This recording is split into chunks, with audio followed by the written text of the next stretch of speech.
अस्सलाम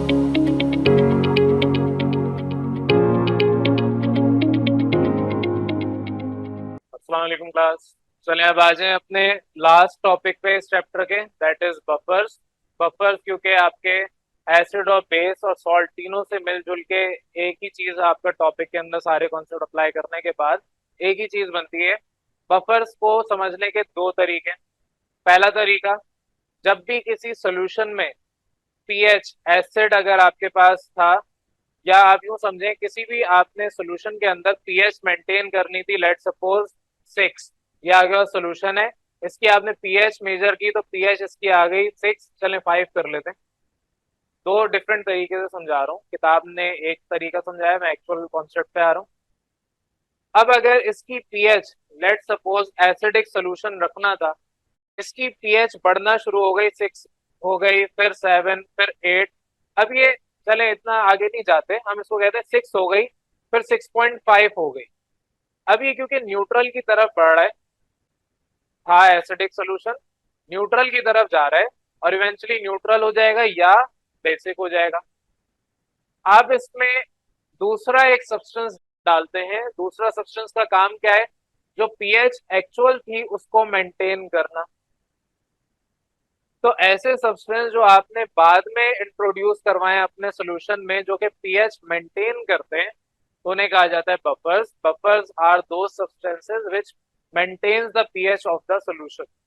एक कॉन्सेप्ट, एक तरीका ये है बफर्स को समझने का। क्या है? दोबारा रिपीट कर रहा हूँ। बफर्स आपके वो सब्सटेंसेस हैं जो pH of that solution maintain रखते हैं। लेट सपोज अगर मेरे पास ये कोई और सोल्यूशन होता है जिसकी पीएच 9 होती, फॉर एग्जाम्पल, ये 9 से 8 हो रही है, फिर 8 पॉइंट, चले 8 तो नहीं, 7.5 हो गई, तो इसका मतलब ये न्यूट्रल, न्यूट्रल से फिर एसिडिक में जा रहा है। आप इसमें अपना एक अलग से सब्सटेंस ऐड करेंगे, उसका काम होगा कि इसकी पीएच जो अगर 9 थी वो 9 मेंटेन रहनी चाहिए।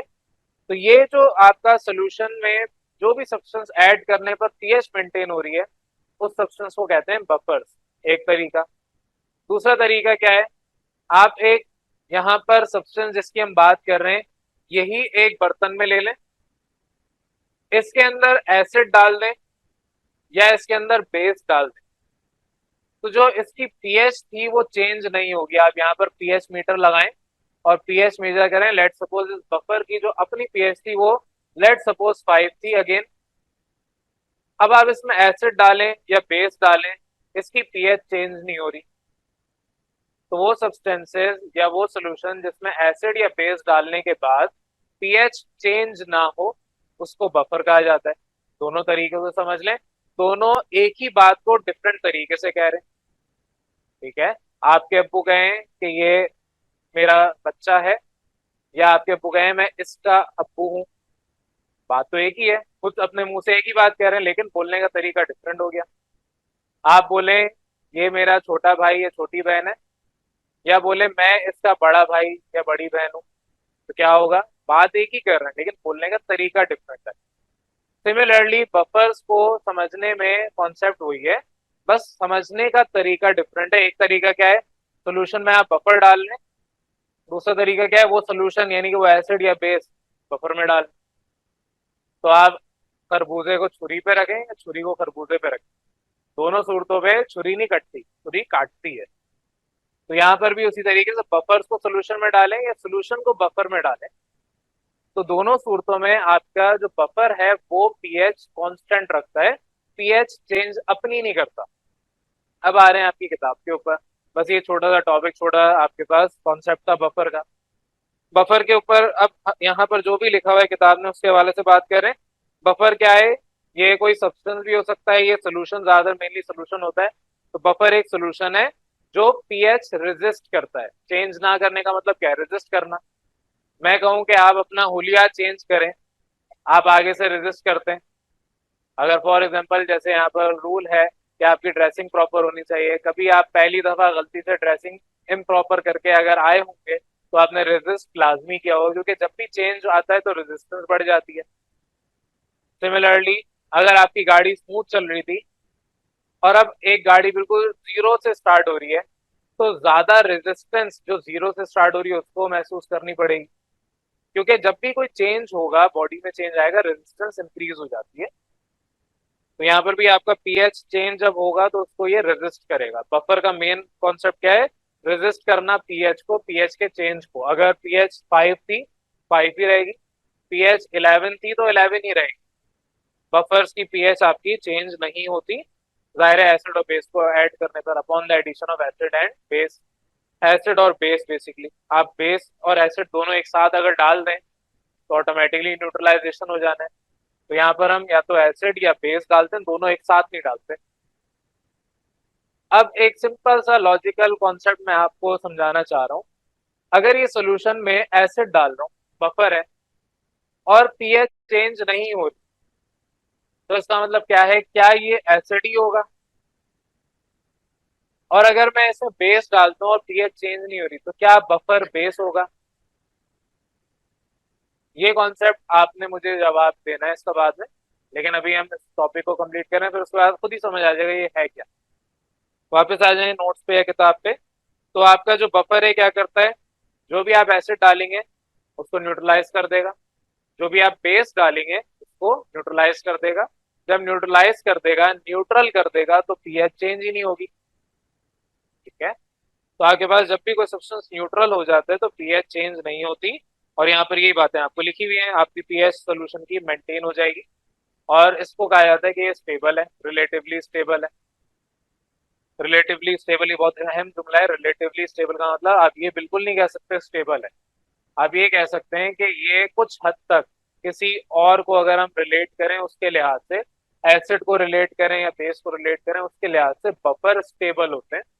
एसिड और बेस की पीएच आप चेंज कर सकते हैं। बहरहाल एक्सप्लेनेशन यहाँ पर आपकी वही सारी जो मैंने बताई यहाँ पर भी वही गिवन है। आपके पास यहाँ पर बफर्स को दो हिस्सों में ब्रेक किया हुआ है, वही मैंने आपको यहाँ पर बताया। बफर क्या है? एक्वस सॉल्यूशन जिसकी हाईली स्टेबल पीएच होती है। बफर पहली चीज क्या है? ऐसा सॉल्यूशन जिसकी पीएच हाईली स्टेबल है, एसिड या बेस डालने पर उसमें कोई चेंज मेजर नहीं हो रहा, स्लाइड चेंज हो जाएगा।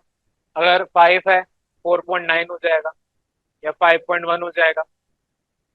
दूसरा पॉइंट, बफर आपके पास बफरिंग एजेंट, बफरिंग एजेंट जैसे ऑक्सीडाइजिंग एजेंट पड़ा हुआ है, रिड्यूसिंग एजेंट पड़ा हुआ है, उसी तरह बफर के अंदर आप जो चीज ऐड करवा रहे हैं, बफर को जो आप दूसरे से काम करवाना चाह रहे हैं उसको बफरिंग एजेंट कहेंगे। तो जुमला याद करना है, इसकी डेप्थ में इतना नहीं जाएंगे क्योंकि किताब ने भी इतनी डेप्थ में आपको नहीं जाने की इजाजत दी। बस इतना याद रखना है, जो भी बफरिंग एजेंट है ये आपका वीक एसिड और उसका कॉन्जुगेट बेस होगा। ये सारे कॉन्सेप्ट मैं दे चुका हूँ शुरू में। कॉन्जुगेट एसिड क्या होता है? बेस से कॉन्जुगेट एसिड आता है, एसिड से कॉन्जुगेट बेस आता है। ये सब आपको पता होना चाहिए। उसी तरीके से बफरिंग एजेंट क्या होगा? वीक एसिड होगा और वीक एसिड के साथ साथ उसका कॉन्जुगेट बेस होगा, या वीक बेस होगा और साथ ही साथ उसका कॉन्जुगेट एसिड होगा। तो ये आपके बफरिंग एजेंट कहलाते हैं, और ये बफरिंग एजेंट बेसिकली आपके हेल्प करते हैं to maintain the pH of that aqueous solution. वो एक्वस सॉल्यूशन आप जब उसमें एसिड या बेस ऐड करते हैं तो ये जो आपके वीक एसिड या वीक बेस हैं ये उसके साथ रिएक्ट करके उसको न्यूट्रलाइज करते हैं। बहरहाल नेक्स्ट आपका यहाँ पर मजीद बताया हुआ है कि एसिड और बेस आपके पास जाहिर है जब ऐड करेंगे बफर सोल्यूशन के अंदर, ये सारी चीजें बता चुके, तो पीएच इनका सिग्निफिकेंटली चेंज नहीं होगा। अगर इसकी पीएच 5 है, मैं एसिड डाल दूं तो हो सकता है, क्योंकि एसिड पीएच आपकी नीचे की तरफ जाता है, लेस देन 7 करता है, हो सकता है कि 4.8 हो जाए, 4.7 4.5 तक चले जाए। ज्यादा सिग्निफिकेंट चेंज नहीं आएगा। ये जो मैं बता रहा हूँ ये भी सिग्निफिकेंट चेंज है। 5 सही हो जाएगा 4.9 या 4.95 या 4.89, जो भी नंबर हो, तो स्लाइड चेंज आएगा। ये सिंपल सा आपके पास है। और यहाँ पर एक जुमला लिखा हुआ है, similarly adding water to a buffer या अलाउइंग वाटर टू एवेपोरेट। आप पानी डालें या पानी इवेपोरेट होने दें, क्योंकि पानी न्यूट्रल है इस वजह से पीएच में कोई चेंज आने नहीं देता। तो पानी आप डाल दें या बफर के अंदर, क्योंकि बफर इज अ सोल्यूशन, तो इसके अंदर पानी मौजूद है, इसको इवेपोरेट होना दें। तो आपके पास जो पानी है वो इवेपोरेट हो या पानी डालें, आपके पीएच में इस बफर के अंदर कोई चेंज नहीं आएगा पानी की वजह से।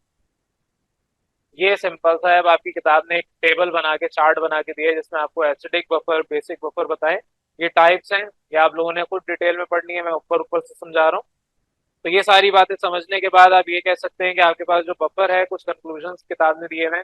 नंबर वन, बफर आपके पास इंडिपेंडेंट है आयनिक स्ट्रेंथ। आयनिक स्ट्रेंथ का मतलब आपका जो इधर आयनिक सोल्यूशन होगा, आयनिक सोल्यूशन मतलब जो अंदर आयन्स होंगे वो कितनी स्ट्रेंथ रखते हैं, इससे कोई फर्क नहीं पड़ता बफर सोल्यूशन को। इससे कोई फर्क नहीं पड़ता कि मेरे पास हाइड्रोजन आयन है, मेरे पास लिथियम का आयन है, हाइड्रोक्सिल आयन है, या कोई भी आयन है, उनके आपस में जो स्ट्रेंथ है इससे कोई फर्क नहीं पड़ता। नंबर टू, ये आपके डिपेंडेंट है टेम्परेचर पे। टेम्परेचर चेंज करेंगे तो जाहिर है बफर भी अपने जो कैरेक्टरिस्टिक है वो चेंज कर देंगे। वापस आ रहा हूँ आपके एसिडिक और बेसिक बफर्स के ऊपर। आपकी किताब ने दो टाइप्स ऑफ बफर बताए हैं, पहला एसिडिक, दूसरा बेसिक। अब अगर मैं इसमें बेस डाल रहा हूँ तो बफर एसिडिक होना चाहिए, और अगर मैं इसमें एसिड डाल रहा हूँ तो बफर बेसिक नेचर का होना चाहिए। दो टाइप्स है।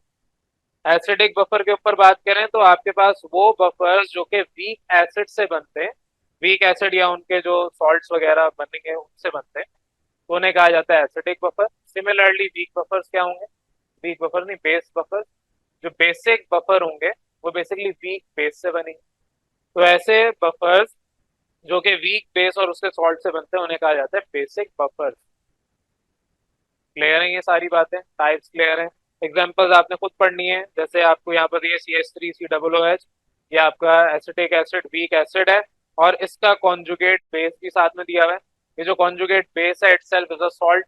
अभी आपने कुछ देर पहले सॉल्ट का जब टॉपिक पढ़ा रहा था उसमें पढ़ा था CH3COONA, sodium acetate is a weak salt. Weak salt क्या है, कॉन्जुगेट बेस। रिएक्शन करके देख लें, रिएक्शन करें, एसिटिक एसिड लें CH3COOH, रिएक्शन करवा लें किसी भी आप एसिड, ये तो एसिड हो गया किसी बेस के साथ, तो आपको ये जो मिलेगा सॉल्ट, सॉल्ट आपके पास बेसिकली कॉन्जुगेट बेस है। तो वीक एसिड का कॉन्जुगेट बेस आएगा।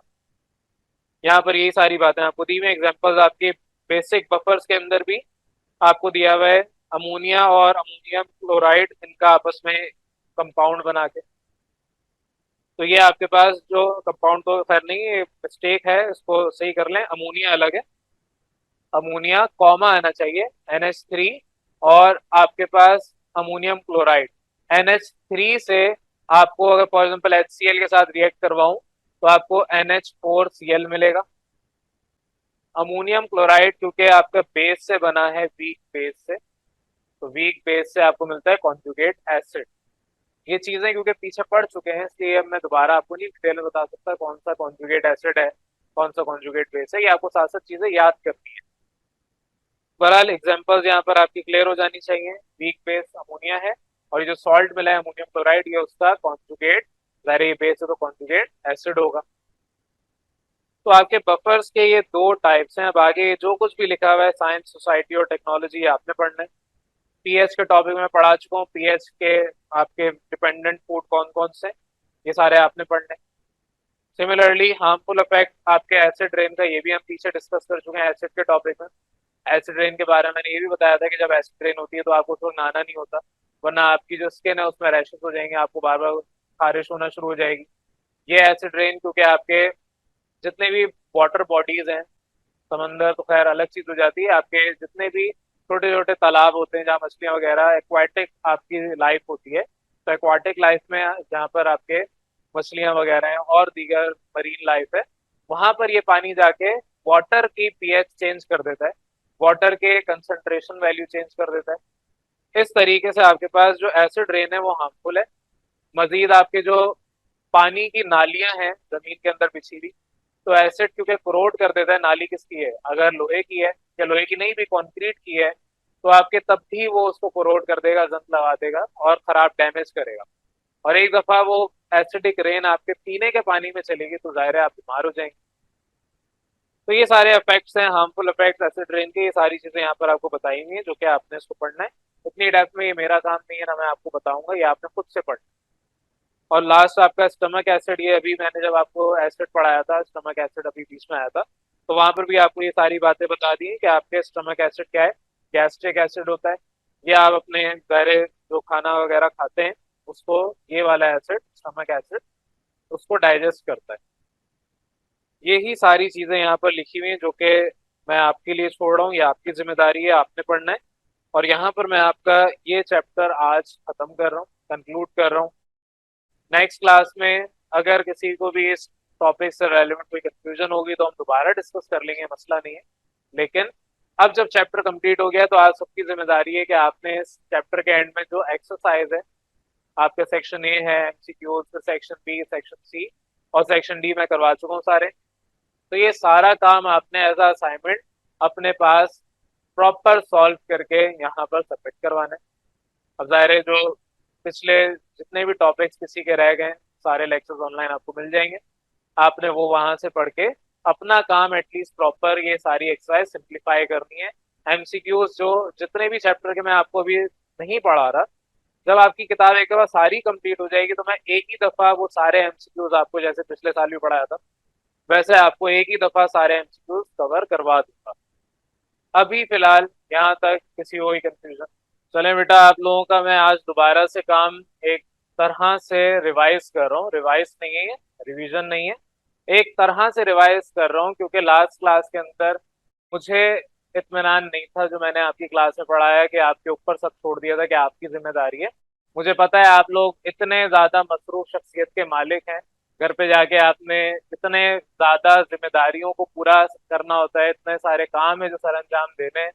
जाहिर है घर पे जाके चौकीदारी कौन करेगा, रात के 2-3 बजे तक जाग के सड़क पे कौन जाके चक्कर लगाएगा, ये इतना सड़क पे भी नहीं जाते। तो रात को जाग के आपने चौकीदारी करनी है, कहीं कोई आपकी छत से कूद के घर में ना दाखिल हो जाए।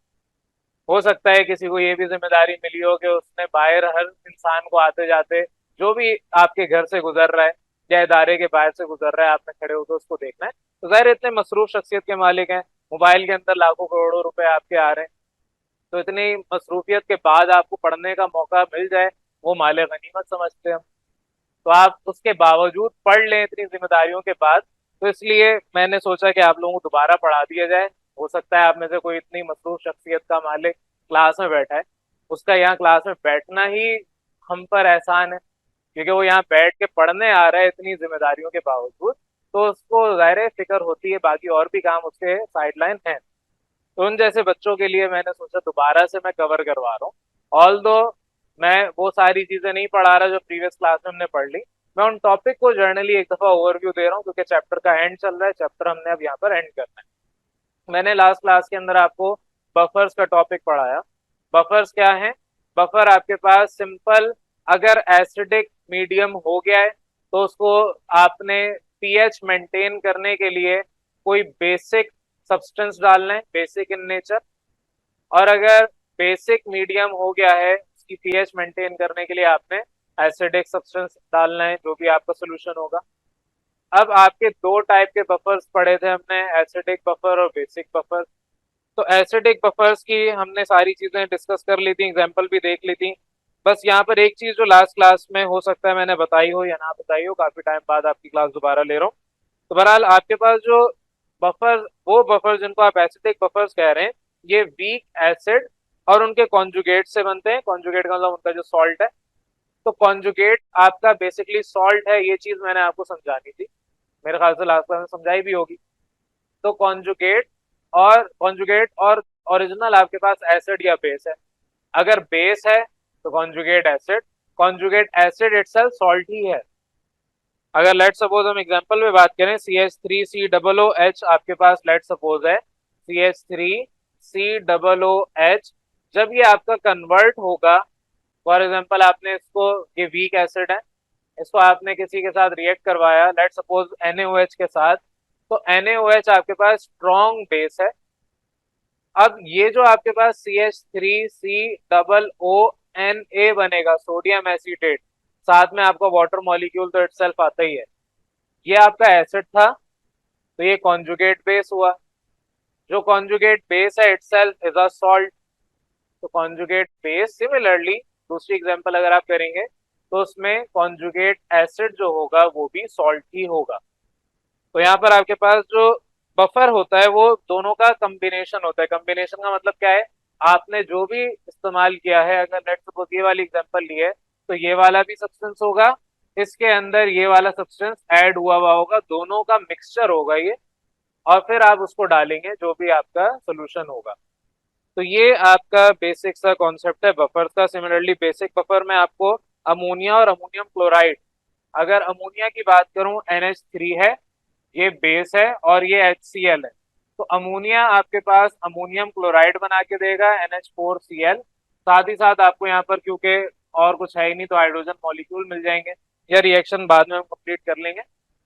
मेन चीज आपने फोकस करनी है, ये सॉल्ट है और इस बेस के थ्रू आया है, मेरे ख्याल से सारे ही हो जाएगा hydrogen।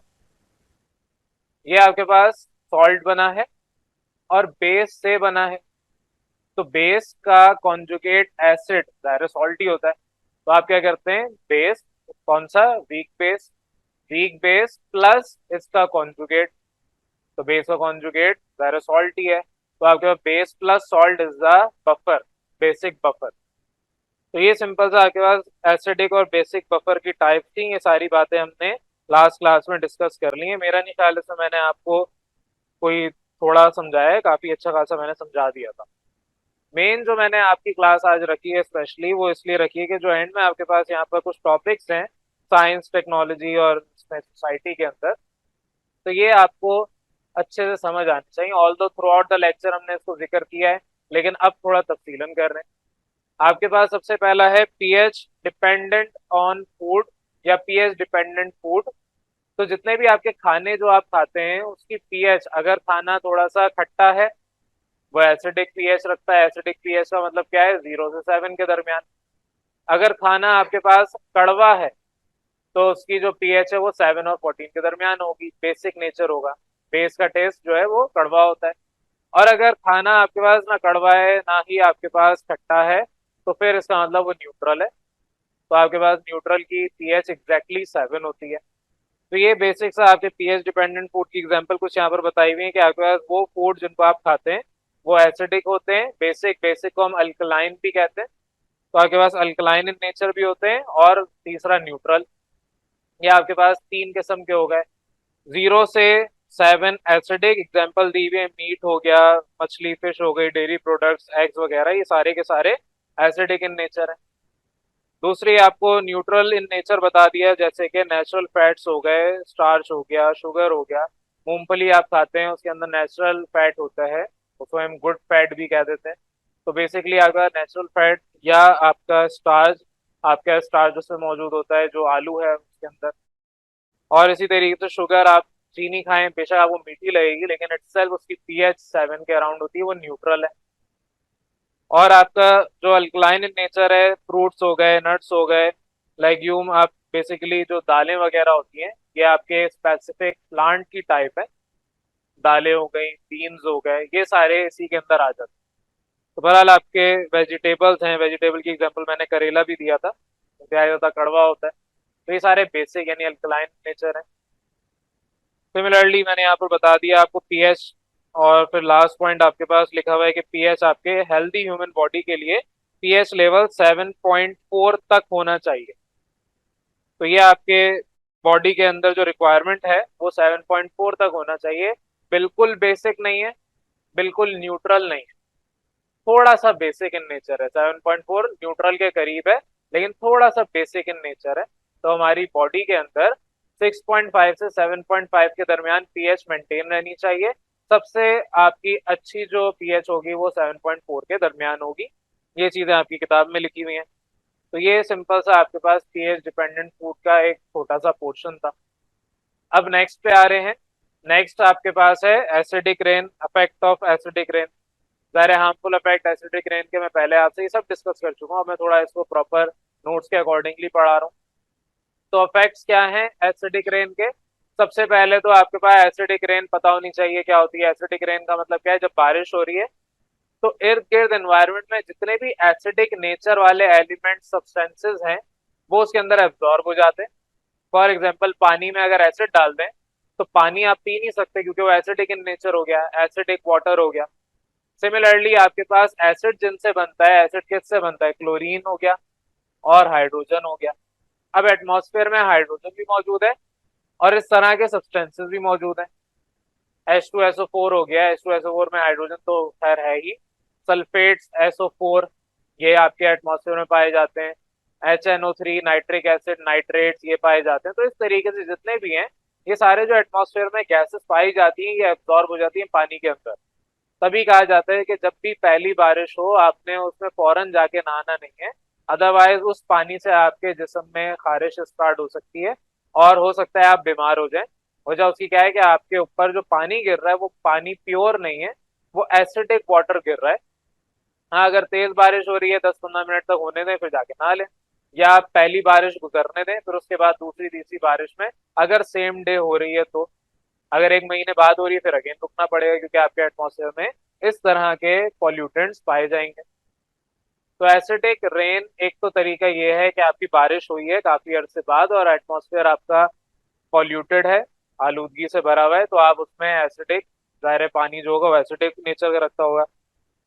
ये आपके रेस्पिरेटरी सिस्टम, ह्यूमंस और एनिमल्स जितने भी हैं, इवन प्लांट्स को भी ये डैमेज कर देता है।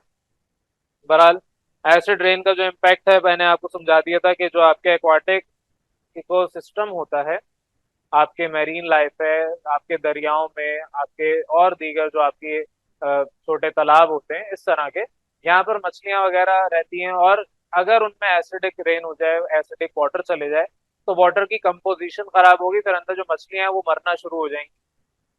तो ये आपके पास एक तो प्रॉब्लम आती है दरियाओं में, तालाब के अंदर, इन जगहों पर ये प्रॉब्लम आ जाती है अगर बारिश एसिडिक हो। दूसरा आपके पास क्या है, यहाँ पर पॉइंट लिखा है कि आपके पास जो इनके वाटर पॉल्यूशन है इस वजह से भी बढ़ जाती है। आप पानी अगर पी रहे हैं और वो पॉल्यूटेड वाटर है तो जाहिर है आप नहीं पिएंगे। तो सिमिलरली अगर उसमें एसिडिक एसिडिक रेन है, एसिडिक वाटर हो गया, तो आप अगर उसको पी जाएं आप बीमार हो जाएंगे। यहाँ पर यही आपको पॉइंट बताया हुआ है, कंपोजिशन चेंज हो जाती है और इस वजह से आपका जो इकोसिस्टम है, आपका मैरीन लाइफ है, वो डिस्टर्ब हो जाती है। मजीद आपको बताया हुआ है, ये सारी बातें मैं लास्ट क्लास में डिस्कस कर चुका हूँ कि आपके पास जो पानी के पाइपलाइन बिछे हुए हैं वो अक्सर सीमेंट के बनाए जाते हैं, लेकिन दायरे उसके इर्द गिर्द लोहे के भी पाइप होंगे, कॉपर के भी पाइप होंगे।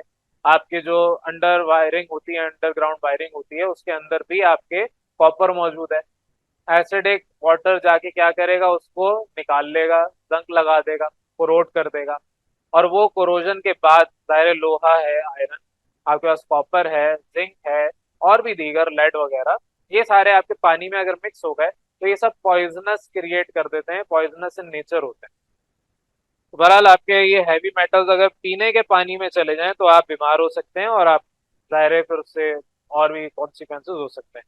और नेक्स्ट आपका जो लास्ट है वो लिखा हुआ है कि आपके ये स्टोन्स को डैमेज कर देता है, मॉन्यूमेंट जो मुजस्मे बने हुए होते हैं उसे डैमेज कर देता है। या आपके जो मेटल स्ट्रक्चर हैं, मेटल स्ट्रक्चर का मतलब क्या है, अगर कभी आप देखें कोई बिल्डिंग बन रही है तो सरिया पड़ा होता है, जाहिर बिल्डिंग मटेरियल में इस्तेमाल होता है।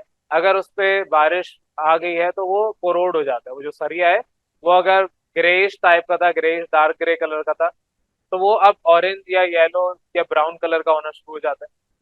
वो जंग लग के क्या कर रहा है, लोहे को खराब कर रहा है। सिमिलरली अगर आप कभी खंबे देखें जो लाइट के बने होते हैं, लाइट पोल्स उनको कहते हैं, तो आपके पास उन खंभों को अगर आप देखें नीचे वो उसकी जो सरफेस है, जाहिर है जहां पानी जाएगा वहां पर वो जंग लग जाएगा, जहां पानी खड़ा होगा वो जगह कुरोड हो जाएगी, जंग आलूद हो जाएगी। तो मेटल स्ट्रक्चर सारे कहीं पे अगर कायदे आजम का मुजस्मा बना हुआ नजर आ जाए और एसिडिक रेन उन पे गिर जाए तो उनके जो चेहरा बना हुआ था किसी ने अगर बना दिया तो चेहरा खराब होना शुरू हो जाएगा। उनके हाथ में जो है वो दाने पड़ जाएंगे, छाले आ जाएंगे। मुजस्मा बना रहे हैं, मुजस्मे की बात कर रहे हैं, या आप अपना मुजस्मा बनवा लें, आप अपने आप को खड़ा कर लें और उस पर आप एसिडिक रेन गिरवा दें। हम खुद भी बना सकते हैं एसिडिक रेन, लाजमी नहीं कि कुदरती तौर पर हम खुद भी एसिडिक रेन जनरेट कर सकते हैं। बहरहाल तो आप अगर अपना भी मुजस्मा बनाएंगे तो आप देखेंगे कुछ अरसे के बाद आप, क्योंकि पत्थर से बनता है, मार्बल से बनता है, तो उसमें भी खराबी नजर आना शुरू हो जाएगी। तो बहरहाल आपके ये सारी चीजें डैमेज होती हैं एसिडिक रेन की वजह से। तो ये सिंपल सा एक छोटा सा टॉपिक था, एसिडिक रेन के हार्मफुल इफेक्ट्स क्या हैं। अब नेक्स्ट जो आपका लास्ट टॉपिक है, फिर इसके बाद कॉन्सेप्ट डायग्राम पे आएंगे। स्टमक एसिड, ये भी मैं आपसे डिस्कस कर चुका हूँ। स्टमक एसिड क्या है, हमारे जो पेट के अंदर खाना डाइजेस्ट होता है तो पेट के अंदर एसिड जनरेट होता है। तो वो एसिड जो जनरेट हो रहा है उसको गैस्ट्रिक एसिड भी कहते हैं। वो आपका एसिड खाने को डाइजेस्ट करता है। खाने को डाइजेस्ट करने के बाद उसके अंदर जो न्यूट्रिशनल वैल्यू होती है उसको वो सेपरेट आउट करता है और हमारी बॉडी तक ट्रांसफर करवाता है। अब वो उसके लिए आपको बायो प्रॉपर पढ़नी पड़ेगी, डाइजेस्टिव सिस्टम पढ़ना पड़ेगा, तब जाके पता चलेगा। हम अभी डाइजेस्टिव सिस्टम पढ़ नहीं रहे। तो बहरहाल आपके पेट में भी एसिड है, स्टमक एसिड कहते हैं या इसको गैस्ट्रिक एसिड कहते हैं। कलरलेस वाटर टाइप फ्लूइड होता है और इंतहाई ज्यादा एसिडिक होता है। अगर किसी तरीके से आप उसको इकट्ठा कर लें एक ग्लास में तो आप उसमें हड्डियां भी गला सकते हैं। हालांकि वो हमारे अंदर एसिड खुद जनरेट होता है। अगर वो हमारे पेट में से एसिड लीक हो जाए और हड्डियों तक पहुंच जाए तो हड्डियां गलना शुरू हो जाएंगी। तो ये आपका सिंपल सा एसिड है। अब स्टमक एसिड जाहिर है आपके खाने को डाइजेस्ट करता है, ब्रेक डाउन करता है उसको स्मॉलर पार्ट्स में। जो भी हम खाना खाते हैं उसके न्यूट्रिशन वैल्यू हमारे पूरे सिस्टम में पहुंचाता है, एब्जॉर्ब करवाता है। अब ये आपके पास तो स्टमक एसिड का छोटा सा पोर्शन था। अब यहाँ पर मजीद बताया हुआ है कि एसिडिटी क्यों कॉज होती है। कभी अगर आपको बैठे हुए ऐसी बिला वजह खट्टी डकारें आ रही हैं तो इसका मतलब ये है कि आपने खाना थोड़ा सा एसिडिक खा लिया। आप बाहर दावत करके आए, उन दावत में आपने गोश्त ज्यादा खा लिया, बारबेक्यू आइटम खा के आ गए, तो अगले दिन आपको बदहजमी हो जाती है। तो बदहजमी क्या है? एसिडिटी, पेट में बढ़ जाना। तो एसिडिटी बढ़ने का कॉज क्या है? सबसे पहले तो ये कि आप रात को उल्टा लेट के सो गए थे, जो कि मना है, उल्टा लेट के नहीं सोना चाहिए। वजह उसकी यही है, पेट खराब हो जाता है, एसिडिटी हो जाती है। या आप ज्यादा देर तक झुके रहे। ज्यादा देर तक झुकने का मतलब क्या है? आपको सजा मिली थी, मुर्गा बना दिया आपको किसी ने, अब आप झुके हुए। पुराने जमाने में ये सजाएं मिलती थी, अब तो खैर नहीं होने के बराबर मिलती हैं। वैसे नहीं दी जाती है, सजा मना है और वैसे भी देनी भी नहीं चाहिए। सजा दे के हो क्या जाएगा? आज तक मैंने किसी को सजा नहीं दी। सजा मैं देता हूँ लेकिन वो सजा ऐसी होती है कि आपको करना पड़ेगा पढ़ने के लिए। अब जिसको पढ़ना सजा लगता है तो उसके लिए सजा है, और अगर उसको पढ़ना है तो उसके लिए सजा नहीं है। तो बहरहाल पुराने जमाने में जो ओल्ड माइंडसेट वाले लोग थे वो सजा देते थे। अगर आपने ज्यादा अपनी वेस्ट की तरफ से अपने आप को बेंड कर लिया, यानी पेट इन शॉर्ट बेंड हो गया है। अब लाजमी नहीं है आप बेंड हुए थे, आपने पेट पे कोई रस्सी टाइप चीज बांध दी तब भी पेट आपका दब जाएगा। आप बैठे हुए थे और आपने कुछ यहाँ पर पेट की तरफ बांधा हुआ था और पेट दब गया है, तब भी आपके साथ ये प्रॉब्लम होगी। तो इन शॉर्ट आपके ये कुछ कॉजेज होते हैं जिसकी वजह से आपको एसिडिटी हो जाती है। ये तो आपके नॉर्मल सी बात है। दूसरा, आपने खाना ज्यादा खा लिया, एसिडिक नेचर का था। आपने फॉर एग्जांपल अंडे ज्यादा खा लिए, गोश्त ज्यादा खा लिया आपने, और कोई डेयरी प्रोडक्ट ज्यादा कंज्यूम कर लिया, दही खा लिया। वो भी दही तब खाया जब वो बिल्कुल खराब होने वाला था, खट्टा हो जाता है ना, वो आपने खा लिया। तो आपके अंदर एसिडिटी बढ़ जाती है। यही सारी एग्जांपल्स और ये सारी बातें लिखी हुई हैं। आपके पास कंज्यूमिंग सिट्रस, जो सिट्रस फ्रूट्स होते हैं, या आपके टमाटर हो गया, चॉकलेट भी अगर ज्यादा खाते हैं तो ये सारी एग्जांपल दी हुई है। मिंट, गार्लिक, अनियन, स्पाइसी और फैटी मील्स जो भी है। आप जिंगर बर्गर खा के आ रहे हैं, ब्रोस्ट खा के आ रहे हैं, फैटी मील्स है। फास्ट फूड आइटम जितने भी हैं उसमें इंतहाई ज्यादा तेल होता है। ये सारी चीजें कंज्यूम करने के बाद ऑब्वियसली बात है आपके तबीयत में खराब होना है। तबीयत खराब कैसे होती है? एसिडिटी बढ़ जाती है। या आप दूसरी चीजें कंज्यूम कर लें, कार्बोनेटेड यहाँ पर बताया हुआ ड्रिंक, जो कि इंतहाई मना है। ऑल दो हम सब पीते हैं लेकिन उसको एक लिमिट में पिए तो बेहतर है। अदरवाइज ज्यादा, जरूरत से ज्यादा कंज्यूम करने पर आपको अगेन एसिडिटी हो जाएगी।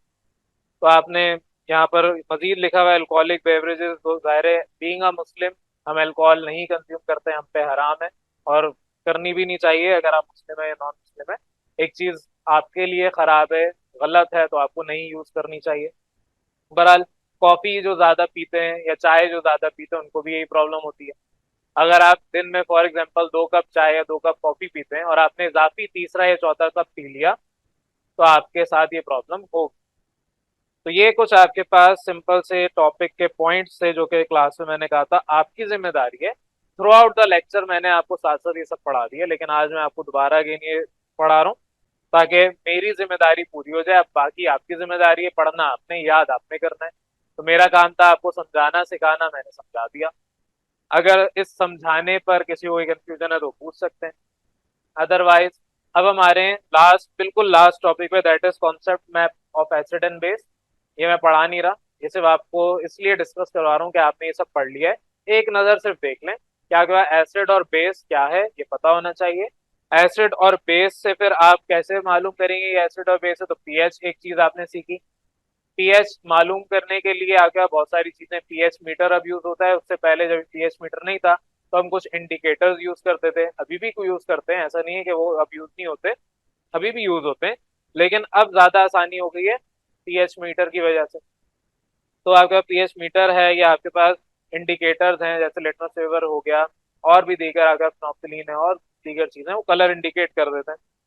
तो ये सारी चीजें आपको, यूनिवर्सल इंडिकेटर हो गया, लिटमस पेपर हो गया, और भी दीगर, ये सब कुछ इसमें लिखा हुआ है। 7 है तो न्यूट्रल है, 1 से 7 है तो एसिडिक है, 7 से 14 है तो बेसिक है। ये सब मैं आपको पढ़ा चुका हूँ। ये सारा का सारा काम इवेंचुअली आपने करना है। कॉन्सेप्ट मैप जहन में रखना इसलिए बेहतर है ताकि आपको पूरा चैप्टर बैठ के रिवाइज करने के बजाय आप सिर्फ इस मैप को देखें, आपके जहन में पूरा चैप्टर रिवाइज हो जाए। और ये तब होगा जब आपने चैप्टर को प्रॉपर तरीके से याद किया होगा, कम से कम भी 15 से 20 बार पूरा चैप्टर टेस्ट की फॉर्म में लिख के जहन से खुद आपने काम किया होगा। और फिर उसके बाद एग्जाम से पहले जो 1-2 हफ्ता होता है या 1 महीना पहले आप जब रिवीजन करते हैं तो आपको अब पूरा चैप्टर याद होता है। आप सिर्फ देखते हैं एक नजर, टॉपिक ये, आपको पता है इसके अंदर क्या लिखना है, तब जाके आप कॉन्सेप्ट मैप को अपने जहन में रिकॉल करते हैं और फिर आपको पता होता है अच्छा पीएच है तो पीएच की डेफिनेशन ये होती है, इसमें आपके पास 1 से 7, 7 एग्जैक्ट और 7 से 14 क्या होता है, आपके पास पीएच स्केल क्या है, न्यूमेरिकल क्या है, सब दिमाग में ऑटोमेटिकली आ जाता है। तो कॉन्सेप्ट मैप का तब फायदा है, तब काम आता है, अदरवाइज पहले से आप याद करके रट लें कोई फायदा नहीं है। इस मैप को याद करने से पहले चैप्टर याद होना चाहिए। बहरहाल यहाँ पर आपका चैप्टर कंप्लीट कर रहा हूँ, अगेन लास्ट क्लास में भी कहा था, अब फाइनल कंप्लीट हो रहा है। सेक्शन A, B, C आपकी जिम्मेदारी है, D मैं करवा चुका हूँ। तो अब यहाँ पर आपका चैप्टर नंबर 2 कंप्लीट हो गया है। अब इसके बाद आप लोगों की जिम्मेदारी है कि आपने इस चैप्टर को प्रॉपर याद करना है, रिवाइज करना है। हर चैप्टर के एंड में जैसे मैं आपको असाइनमेंट देता हूँ, ये पूरा जो आपके एक्सरसाइज है सेक्शन A, B, C और D पूरा आपने सॉल्व करके सबमिट करवाना होता है कोचिंग में। तो ये सारा काम अगर आप कर लेंगे तो जाहिर है फिर आपको ये चैप्टर भी अच्छे से याद हो जाएगा। समझना तो साथ साथ था, अब याद करना आपकी जिम्मेदारी है। बहरहाल नेक्स्ट क्लास में मैं आपका फिर चैप्टर 3 स्टार्ट करूंगा, लेकिन उससे पहले कुछ छोटी चीजें हैं, वो चीजें आपसे डिस्कस करूं, फिर हम आएंगे नेक्स्ट चैप्टर पे। यहाँ तक इस चैप्टर में किसी को कोई कंफ्यूजन?